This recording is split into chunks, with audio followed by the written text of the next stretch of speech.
বিল গেটসের জীবন বদলে দেওয়া ৬ শিক্ষক। তিনি মাইক্রোসফটের প্রতিষ্ঠাতা, একসময় ছিলেন বিশ্বের সবচেয়ে ধনী ব্যক্তি।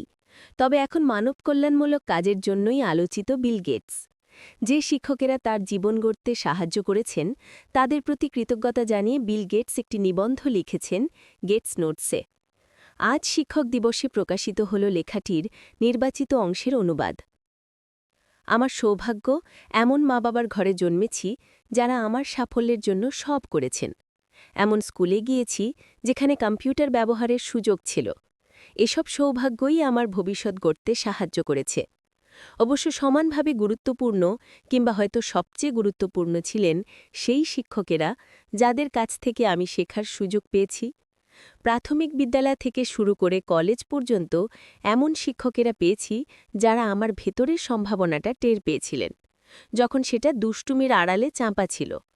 তারা আমাদের সত্যিকার দায়িত্ব দিয়েছেন, বক্তৃতা নয়, অভিজ্ঞতার মাধ্যমে শেখার পথ করে দিয়েছেন, আগ্রহগুলো আবিষ্কারের সুযোগ করে দিয়েছেন। আজ বলবো ৫ শিক্ষকের কথা যারা আমাকে শিখিয়েছেন কিভাবে পৃথিবীকে দেখতে হয়, কি আমি অর্জন করতে পারি। ব্ল্যাঞ্চ ক্যাফিয়েরি। ব্ল্যাঞ্চ ক্যাফিয়েরি আমার জীবনে দুবার এসেছিলেন। প্রথমে প্রথম শ্রেণীর শিক্ষক হিসাবে, পরে চতুর্থ শ্রেণীতে আমার প্রথম বস হিসাবে, যখন তিনি ভিউ রেজ এলিমেন্টারি স্কুলের লাইব্রেরিয়ান ছিলেন। আমি ছিলাম ক্লাসের বাইরেও ভীষণ দুষ্টু অস্থির ছাত্র। সবসময় নিজের দুনিয়ায় ডুবে থাকতাম।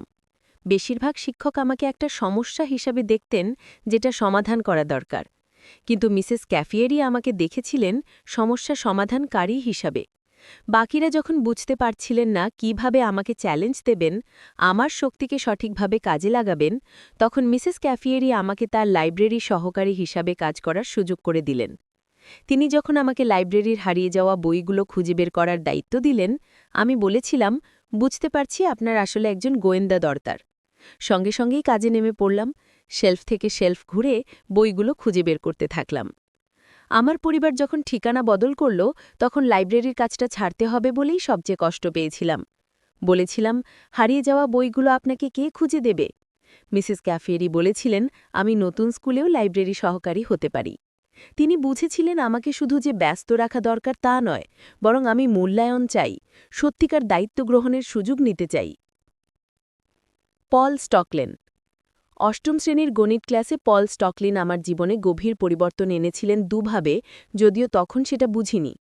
প্রথমত, সেখানেই আমার কেন্ট ইভ্যান্সের সঙ্গে পরিচয় হয়েছিল, পরে যিনি আমার সবচেয়ে ভালো বন্ধু আর প্রথম দিকের ব্যবসায়িক সঙ্গী হয়েছিলেন।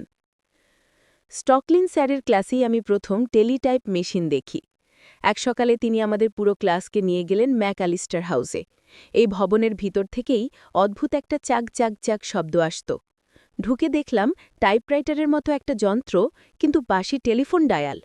স্টকলিন স্যার বুঝিয়ে বললেন, জিনিসটা টেলিটাইপ মেশিন, ক্যালিফোর্নিয়ার একটি কম্পিউটারের সঙ্গে যুক্ত। এর সাহায্যে আমরা গেম খেলতে পারি, এমনকি নিজেরা কম্পিউটার প্রোগ্রাম লিখতে পারি।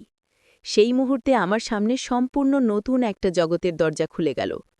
কেন্টের সঙ্গে বন্ধুত্ব আর কম্পিউটারের সঙ্গে পরিচয় আমার শৈশবের সবচেয়ে গুরুত্বপূর্ণ দুটি সম্পর্ক তৈরি করে আমার জীবন বদলে দিয়েছিলেন স্টকলিন। এগুলো তাঁর দেওয়া উপহার, যা আমি চিরকাল কৃতজ্ঞতার সঙ্গে স্মরণ করব। বিল ডগেল। আমাদের লেকসাইড স্কুলকে বিশেষ করে তুলেছিলেন বিল ডগেল। তিনি ছিলেন দ্বিতীয় বিশ্বযুদ্ধের সময়ের নেভি পাইলট এবং বোয়িংয়ের প্রকৌশলী। গণিত বিভাগের প্রধান হিসেবে মিস্টার ডগেল আমাদের স্কুলে কম্পিউটার ব্যবহারের সুযোগ করে দেওয়ার ক্ষেত্রে গুরুত্বপূর্ণ ভূমিকা রেখেছিলেন। যদিও তখন কম্পিউটার ছিল অত্যন্ত ব্যয়বহুল, শুধু টার্মিনালের জন্যই বছরে খরচ করতে হতো $1000-এরও বেশি। ডগল স্যার নিজে প্রোগ্রামিং খুব বেশি জানতেন না, কিন্তু তার দূরদর্শী ছিল, জানতেন এটা গুরুত্বপূর্ণ। শিক্ষার্থীদের ওপর তিনি আস্থা রেখেছিলেন যেন আমরা নিজেরাই শিখতে পারি। ক্যাম্পিংয়ে নিয়ে যাওয়ার কারণে স্যার বেশ বিখ্যাত ছিলেন।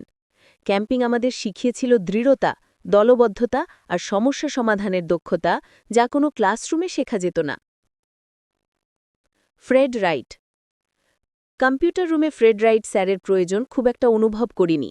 বাস্তবে কম্পিউটার ব্যবহারের অভিজ্ঞতা তার ছিল না, যদিও তিনি ফরট্রান প্রোগ্রামিং ভাষা জানতেন। স্বভাবতই তিনি বুঝতেন শেখানোর সবচেয়ে ভালো উপায় হল শিক্ষার্থীদের নিজের মতো করে অনুসন্ধানের স্বাধীনতা দেওয়া। তাঁর শেখানোর পদ্ধতিতে ছিল না কোনো সাইন আপ শিট, তালাবদ্ধ দরজা কিংবা আনুষ্ঠানিক পাঠ, বরং আমাদের নিজে নিজে বিষয়গুলো আবিষ্কার করতে দিয়েছিলেন মিস্টার রাইট।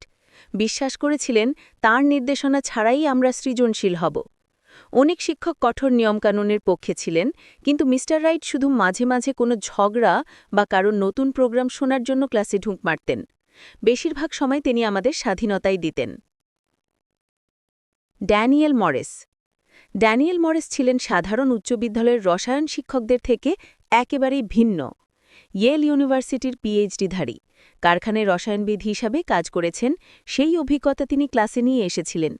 কেউ কেউ ভাবত তিনি একটু দাম্ভিক, কারণ তিনি ল্যাব কোট পড়তেন আর গাছের বেকারে কফি খেতেন, কিন্তু এগুলোর তিনি যোগ্য ছিলেন।